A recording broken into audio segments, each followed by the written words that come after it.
नमस्कार साथियों, इस समय आप अपनी स्क्रीन पर देख सकते हैं मध्य प्रदेश शासन वित्त विभाग से 18 नवंबर 2024 को एक काफी महत्वपूर्ण आदेश जारी किया गया है जो कि शासन के समस्त विभागों के लिए है। जो आदेश जारी किया गया है सीधी भर्ती पर रिक्त पद जिसमें कि प्रथम श्रेणी, द्वितीय श्रेणी, तृतीय श्रेणी के जो पद हैं उनको भरे जाने को लेकर जारी हुआ है। इसमें काफी कुछ बदलाव किए गए हैं और उन्हीं बदलावों की चर्चा आज की इस वीडियो में हम करने वाले हैं। आप इसमें देखेंगे संकल्प पत्र 2024 में रोजगार के अवसर बिंदु में उल्लेख है हम अगले 5 वर्षों में 2.5 लाख सरकारी नौकरियां प्रदान करेंगे और प्रत्येक वर्ष सरकारी परीक्षा कैलेंडर भी जारी करेंगे। सामान्य प्रशासन विभाग द्वारा जारी परिपत्र क्रमांक दिनांक 22/11/22 को दिनांक 31 अक्टूबर 2024 से प्रभाव शून्य किया जाता है। इन परिपत्रों के आधार पर ऐसे रिक्त पदों पर जिन पर विभागों द्वारा 30 अक्टूबर 2024 तक निम्नानुसार कार्रवाई की गई है वह निरस्त नहीं मानी जाएगी। यानी कि 22/11/2022 के वित्त विभाग के पत्र के अनुसार जो नियम निर्देश सीधी भर्ती को लेकर जारी हुए थे उन नियमों को शून्य कर दिया गया है और 30 अक्टूबर 2024 तक जो भर्तियां हुई हैं वो मान्य होंगी। उसके बाद में नई भर्तियां अब नए नियमों से की जाएंगी। सीधी भर्ती के रिक्त पदों पर भर्ती के लिए कार्रवाई हेतु पत्र कर्मचारी चयन मंडल, मध्य प्रदेश लोक सेवा आयोग, अन्य संस्था को प्रेषित किए गए हैं। नियुक्ति की जा चुकी है परंतु कार्यभार ग्रहण किया जाना शेष है। परीक्षा परिणाम के आधार पर नियुक्ति पत्र जारी किया जाना शेष है। ऐसी भर्ती ये जो नए नियम है इनसे प्रभावित नहीं होंगी। राज्य शासन में सीधी भर्ती के रिक्त पदों को भरे जाने के संबंध में वित्त विभाग के परिपत्र क्रमांक दिनांक 3/1/13 एवं परिपत्र क्रमांक 11 अगस्त 21 में मुख्य रूप से संवर्ग में स्वीकृत पदों के आधार पर 5% पदों की ही सीधी भर्ती से पद पूर्ति करने हेतु प्रशासकीय विभाग को अधिकृत किया गया है। को इस परिपत्र की प्रभावशीलता अवधि अर्थात वर्ष 28-29 तक के लिए स्थगित किया जाता है।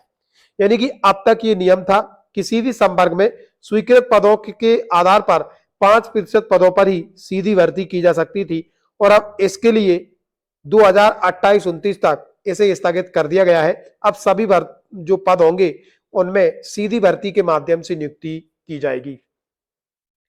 राज्य शासन द्वारा निर्णय लिया गया है प्रथम श्रेणी, द्वितीय श्रेणी एवं तृतीय श्रेणी के सीधी भर्ती के रिक्त पदों की पूर्ति निम्नानुसार गणना के अनुसार की जाए। सर्वप्रथम प्रत्येक संवर्ग में दिनांक 1/4/24 की स्थिति में सीधी भर्ती के रिक्त पदों की गणना की जाए। इनमें से ऐसे पद जिनके संबंध में इस परिपत्र की कंडिका 2 के अनुरूप कार्रवाई कर्मचारी चयन मंडल, एमपीएससी या अन्य संस्थाओं में प्रचलन में है रिक्त पदों की गणना में सम्मिलित नहीं किए जाएंगे। ऐसे 13% पद जो पिछला वर्ग के लिए अंतिम परीक्षा परिणाम के उपरांत रोके गए हैं इनको भी रिक्त पदों की गणना में नहीं लिया जाएगा। उपरोक्त कंडिका 4.1 से 1.1 से 4.1.3 में गणना के अनुसार ऐसे संवर्ग जिनमें रिक्त पदों की संख्या 1 से 50 तक है कि पद पूर्ति 2 चरणों में की जाए अर्थात 50% पद वित्तीय वर्ष 24-25 में एवं शेष 50% पद वित्तीय वर्ष 25-26 में भरे जाएंगे। उपरोक्त कंडिका 4.1.1 से 4.1.3 में गणना अनुसार ऐसे संवर्ग जिनमें रिक्त पदों की संख्या 51 से 200 तक है उनमें पद पूर्ति 3 चरणों में निम्न सिद्धांतों के आधार पर की जाएगी। सीधी भर्ती के रिक्त पद बटे सीधी भर्ती के कुल पद गुणित 100। यदि 33% से कम है तो एक बार में रिक्त पदों की पूर्ति होगी। यदि 33% अथवा अधिक है पर 66% से कम है तो निम्नानुसार वर्षवार पद पूर्ति की जाए। प्रथम वर्ष में 8% 24-25 में, द्वितीय वर्ष 25-26 में 46% पदों पर नियुक्ति होगी, तृतीय वर्ष 26-27 में 46% पदों पर नियुक्ति होगी। यदि 46% अथवा इससे अधिक पद रिक्त हैं तो निम्नानुसार पद की पूर्ति की जाएगी। पहले वर्ष में 24-25 में जो कि वर्ष समाप्त होने वाला है 8%, द्वितीय वर्ष 25-26 में 31%, तृतीय वर्ष 26-27 में 31%, चतुर्थ वर्ष 27-28 में 30% पदों पर भर्ती की जाएगी। ऐसे संवर्ग जिनमें रिक्त पदों की संख्या 200 से अधिक है वहां पद पूर्ति की संख्या निम्न सिद्धांतों के आधार पर होगी। यदि 25% से कम है तो एक बार में रिक्त पदों की पूर्ति होगी।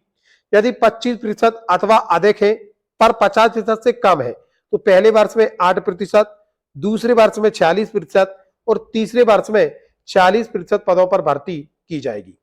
यदि 50% अथवा अधिक पर 75% से कम है तो पहले वर्ष में 8%, दूसरे वर्ष में 31%, तीसरे वर्ष में फिर 31% और चतुर्थ वर्ष में 30% पदों पर नियुक्ति की जाएगी।